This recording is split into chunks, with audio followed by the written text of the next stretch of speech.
Episode की starting होती है और हम देखते हैं कीटागावा और गोजो दोनों ड्रेस की एसेसरी ले आते हैं। कीटागावा अपनी ड्रेस ऊपर करते हुए बोलते हैं कि ये देखो, ये मेरा नया स्विमिंग सूट है। और कल जब हम ड्रेस खरीदने की बात कर रहे थे तब मैंने तुमको एक फोटो भेजी थी जिसको तुमने देखा तो, लेकिन तुमने उसका जवाब नहीं दिया। गोजो कहता है कि बात ऐसी है कि जब मैंने उस फोटो को देखा तो मेरे साथ बहुत कुछ हुआ। कीटागावा कहते हैं कि हाई वेस्टेड सूट ढूंढने में बहुत मुश्किल होती है और ये लास्ट ही पीस बचा था। गोजो कहता है कि क्या तुम मुझे थोड़ी देर के लिए अकेला छोड़ दोगी प्लीज।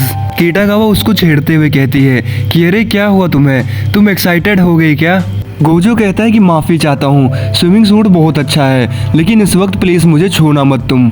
थोड़ी देर बाद कीटागावा कहती है कि ये बहुत कमाल का बना है, मुझे बहुत खुशी हो रही है। बहुत अच्छा लगता है जब आपको लगता है कि आपने किसी के लिए कुछ अच्छा काम किया है। ये सुनकर गोजो अपने मन में सोचता है इसका मतलब मैं भी किसी के लिए कुछ अच्छा कर रहा हूँ। कीटागावा कहते हैं कि मुझसे अब और इंतजार नहीं हो रहा, अब मैं इसे कॉस्प्ले में पहनने के लिए उतावली हो रही हूँ। और वो वहीं पर अपने कपड़े खोल के उसको पहनने लगती है, लेकिन गोजो कहता है कि रुक जाओ कीटागावा। कीटागावा कहती है कि तुम देख लो, मुझे कोई इतराज नहीं है, लेकिन गोजो कहता है कि कैसी बात कर रही हो तुम, मैं बिल्कुल भी तुम्हें ऐसा देखना नहीं चाहता। इस पर कीटागावा कहती है कि आज मैंने फैंसी ब्रा पहनी है तो मुझे कोई इतराज नहीं होगा। सीन कट होता है और थोड़ी देर बाद हम देखते हैं गोजो ने ड्रेस पूरी बना ली थी और वो कहता है कि ड्रेस कैसी लगी तुम्हें इनुइसा, अगर इसमें तुम्हें कोई चीज पसंद ना आई हो तो तुम मुझे बता सकती हो। इनुइसा कहती है अगर स्कर्ट थोड़ी ज्यादा फूली होती तो और बढ़िया होता। जिस पर गोजो कहता है कि तुम ठीक कह रही हो, क्या हम लोग इसमें थोड़ी सी वायरिंग लगा दें। इनुइसा कहती है अगर मैं इसके नीचे टूडू पहन लूं तो ज्यादा सही रहेगा क्योंकि वो मेरे पास है। गोजो कहता है कि हाँ ये सही रहेगा, और क्या तुम थोड़ी देर के लिए कैप भी पहन के देखना चाहोगी। कैप पहनने के बाद इनुइसा कहती है कि तुमने लाइनिंग के लिए गोश्त फैब्रिक यूज किया है, बहुत सुंदर लग रहा है। दूसरी तरफ हम देखते हैं कीटागावा को जो इन्हीं लोगों को देख रही होती है। वो कहती है कि कितने अच्छे से बात कर रही है, काश मैं भी अपनी ड्रेस के लिए ऐसे ही बोल पाती। तभी गोजो कहता है कि तुम्हें अपनी ड्रेस कैसे लगी कीटागावा। कीटागावा हिचकिचाते हुए कहते हैं कि ये हिस्सा थोड़ा सा टाइट है पर अच्छा है, और मेरे कंधों पर जो है वो भी बहुत अच्छा है, और ये हिस्सा भी बहुत क्यूट है। तभी वो दोनों बोलते हैं कि इतना ज़्यादा डिटेल में बताने की कोई ज़रूरत नहीं है। इसके बाद गोजो कहता है कि कीटागावा अब मैं तुम्हारा मेकअप करना और विग लगाना चाहता हूँ तो अपने बाल ऊपर कर लो। तभी इनुइसा कहते हैं कि सुनो कीटागावा, क्या तुम्हारे पास फाउंडेशन का सिर्फ एक ही शेड है? अगर लाइट विग पहनते हुए तुम ऐसा शेड इस्तेमाल करो जो इससे थोड़ा सा हल्का हो तो ज्यादा अच्छा लगेगा, और थोड़ा सा कलर कैरेक्टर मेकअप भी कर लो। और अगर तुम्हारे पास ये सब नहीं है तो तुम मुझसे ले सकती हो। जिस पर कीटागावा कहती है कि तुम्हारा शुक्रिया। गोजो कहता है कि अब मैं तुम्हारी आंखों की शेप बदल देता हूँ। जिस पर कीटागावा कहते हैं कि लेकिन कैसे। जिस पर गोजो कहता है कि हम ये कॉस्प्ले टेप का यूज करेंगे और इसके बारे में मुझे इनुइसा ने बताया था। मेकअप पूरा होने के बाद कीटागावा अपना चेहरा देखती है और वो कहती है क्या ये मेरा चेहरा है, मैं ऐसा पहले कभी नहीं दिखा हूँ, क्या मैं सच में हमेशा के लिए ब्लैक लोबेलिया बन गई हूँ। खुशी के मारे कीटागावा गोजो को मारने लगती है और कहती है कि मैं बहुत उतावली हो रही हूँ, ग्रुप कॉस्प्ले का मुझसे इंतजार नहीं हो रहा, मुझे बहुत मन कर रहा है वहाँ पर जाने का। लेकिन तभी हम देखते हैं कि बाहर बारिश होने लगती है। तभी इनुइसा कहते हैं कि साल के इन दिनों में तेज हवा के साथ बरसात शुरू हो जाती है, ठंड और अंधेरा बढ़ गया है तो ये फोटो में अच्छा लगेगा। कीटागावा कहती कि जानती हूँ, लेकिन इससे मूड खराब हो जाता है। इनुइसा कहती कि तुम्हारा कोर्सिक बहुत अच्छा है, सच में मुझे ब्लैक लोबेलिया की ड्रेस बहुत पसंद आई। कीटागावा कहती कि हाँ तुमने बिल्कुल ठीक कहा, कोर्सेट आजकल बहुत पहना जाता है, शायद इसलिए भी क्योंकि ये ड्रेस की तरह लगता है, बहुत अच्छा है ना। कीटागावा घबराते हुए कहती है कि क्या हम लोग साथ में एक फोटो खिंचवा लें प्लीज। इनुइसा कहते कि हाँ जरूर, क्यों नहीं, मुझे अच्छा लगेगा। फोटो लेने के बाद कीटागावा कहते कि तुम्हारा बहुत बहुत शुक्रिया, अगर तुम्हें इतराज ना हो तो क्या मैं ये फोटो ट्वीट कर दूं। तो इनुइसा कहती कि हाँ जरूर, लेकिन अब तुम्हारा मेकअप खराब हो रहा है। इनुइसा कहती कि सिंजू अभी तक आई क्यों नहीं, उसे मेकअप करने में इतना वक्त तो नहीं लगता, और गोजो भी अभी तक क्यों नहीं आया।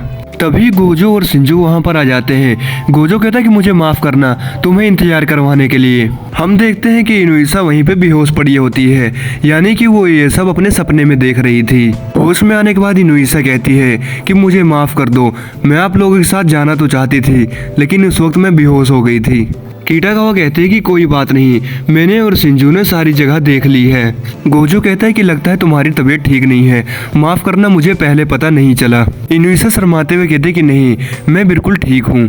थोड़ी देर बाद कीटागावा वहाँ से चली जाती है और इनुइसा भी कहते हैं कि अब हमें भी चलना चाहिए। तो सिंजू कहती कि आज मैं पहली बार सिमी सातो आई हूँ, तो क्या मैं यहाँ के आसपास की दुकानों पे नजर डाल लूँ। जिस पर इनुइसा कहते तो फिर ठीक है, मैं घर जा रही हूँ और अपना ध्यान रखना तुम। इनुइसा के जाने के बाद गोजो सिंजू से कहता है कि सुनो, अगर मैं गलत नहीं समझ रहा हूँ तो पहले ही माफी मांग लेता हूँ, लेकिन क्या तुम सच में कॉस्प्ले करना चाहती हो। उस दिन जब हम लोग पहली बार मिले थे तो मुझे लगा तुम अपनी बहन के सामने कहने से झिझक रही हो।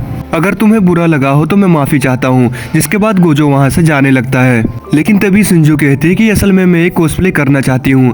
एक कैरेक्टर है जो कि मुझे बहुत पसंद है, तो मैं एक बार कॉस्प्ले करके देखना चाहती हूँ। जैसा कि कीटाकावा ने कहा था, मुझे भी अपनी बहन को कॉस्प्ले करते हुए देख के जलन होती है, लेकिन मैं कॉस्प्ले कर नहीं पाती हूँ। मुझे लगता है कि मैं उस कैरेक्टर में अच्छी नहीं लगूंगी। बात यह है कि मैं अपनी बहन की तरह अच्छी नहीं दिखती हूँ, मैं उसकी तरह पतली नहीं हूँ और वो कैरेक्टर मुझसे अलग दिखाई देगा। मैं उसकी तरह बिल्कुल भी नहीं लग सकती, और अगर मैं कोई अजीब सा कॉस्प्ले करूंगी तो मेरी बहन मुझसे परेशान हो जाएगी और शायद वो मेरे से नफरत भी करने लगे। उसकी सारी बातें सुनने के बाद गोजो कहता है कि उस दिन मैंने देखा था कि वहाँ पे बहुत सारे नए लोग कॉस्प्ले कर रहे थे, और तब मुझे लगा कि कॉस्प्ले की सबसे खास बात यह है कि आप जो बनना चाहे बन सकते हैं। और अगर तुम्हारे मन में जरा सा भी है कि तुम्हें कॉस्प्ले करना चाहिए तो तुम्हें जरूर करना चाहिए। मैं तुम्हारे साथ हूँ और मुझे पूरा यकीन है कि तुम्हें तुम्हारी बहन जरूर पहचान नहीं पाएगी। सिंजू कहते कि गोजो तुम्हारा बहुत बहुत शुक्रिया, तुम क्या सच में मेरी मदद करोगे। गोजो कहता है कि हाँ जरूर करूंगा। और कौन सी सीरीज है जिसके कैरेक्टर को तुम कॉस्प्ले करना चाहती हो। सिंजू कहते हैं कि मैं एक फ्लावर प्रिंसेस ब्लेज के कैरेक्टर को कॉस्प्ले करना चाहती हूँ। गोजो मन में सोचता कि इसने कहा था कि ये बिल्कुल अलग कैरेक्टर बनना चाहती है, तो ये शायद हीरोइन मिराई चान बनना चाहती होगी। सिंजू कहते कि मैं बनना चाहती हूँ समाउनी चैन। ये सुनकर गोजो हैरान हो जाता है। वो कहते हैं कि वो बहुत सुंदर है और बहुत ताकतवर है, और जब भी उसकी छोटी बहन परेशानी में होती है तब वो अपनी बहन को बचाने के लिए पहुंच जाता है। गोजो कहता है कि हाँ समझ गया, जब हम शूट कर ही रहे तो तुम शूट वाले दिन ग्रुप में क्यों नहीं शामिल हो जाती, उन्हें अच्छा लगेगा। जिस पर सिंजू कहते हैं कि हाँ जरूर, लेकिन क्या तुम उस दिन तक इस बात को अपने तक ही रखोगे। गोजो कहता है कि जरूर, मैं किसी को नहीं बताऊंगा। तभी सिंजू कहती है कि तुम्हें लगता है कि क्या मैं सच में कॉस्प्ले कर सकती हूँ, क्योंकि मैं थोड़ी सी मोटी हूँ तो मुझे कई कपड़े आने में परेशानी होती है। गोजो कहता है कि लेकिन ये मुझे कहीं से भी मोटी तो नहीं लग रही। सिंजू कहती है एक और बात, मुझे सिर्फ जेब खर्च मिलता है और मेरे पास ज्यादा पैसे नहीं है। ये सुनकर गोजो हैरान हो जाता है और कहता है कि हाँ मैं तो ये भूल ही गया था कि ये अभी मिडिल स्कूल में है और ये अभी पार्ट टाइम जॉब भी नहीं कर सकती है। मैं ये ड्रेस नहीं बना पाऊंगा। कॉस्प्ले एक बहुत महंगा शौक है और हर किसी के पास इतने पैसे नहीं होते हैं, इसलिए कोई ऐसा तरीका होना चाहिए कि वो कम पैसे लगा के भी अपना शौक पूरा कर सके। सिंजू कहती है कि मैं जानती हूँ कि कम पैसे में ये करना बहुत मुश्किल होगा। गोजो कहता है कि नहीं, मैं कोई तरीका जरूर निकाल लूंगा। थोड़ी देर बाद हम देखते हैं ये दोनों गोजो के घर पे होते हैं। गोजो कहता है कि अगर हम इस ड्रेस का इस्तेमाल करें तो हमें नई ड्रेस खरीदने की जरूरत नहीं पड़ेगी। जब मैं फ्लावर प्रिंसेस ब्लेज देख रहा था तो मेरे दिमाग में आया कि सोमा ओनी चैन और सकुइया की ड्रेस हमारे स्कूल के यूनिफॉर्म से मिलती जुलती है। इसके बाद सिंजू उस ड्रेस को पहन के ट्राई करने लगती है।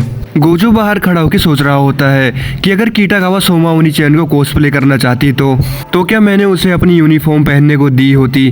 तभी सिंजू कहते कि गोजो मैंने ये ड्रेस पहन ली। गोजो उस ड्रेस को देखता है, लेकिन वो ड्रेस उसको बहुत ज्यादा टाइट आई थी। तभी उस ड्रेस की बटन टूट के निकल जाती है। गोजो कहता है कि सिंजू तुम्हारी शर्ट सामने से खुल गई और सब कुछ दिख रहा है। इसके बाद गोजो उस शर्ट का बटन दोबारा से लगाने लगता है और कहता है कि वैसे शर्ट की फिटिंग तो अच्छी थी, अगर मैं साइड से थोड़ा उसको खोल दूं तो अच्छा रहेगा।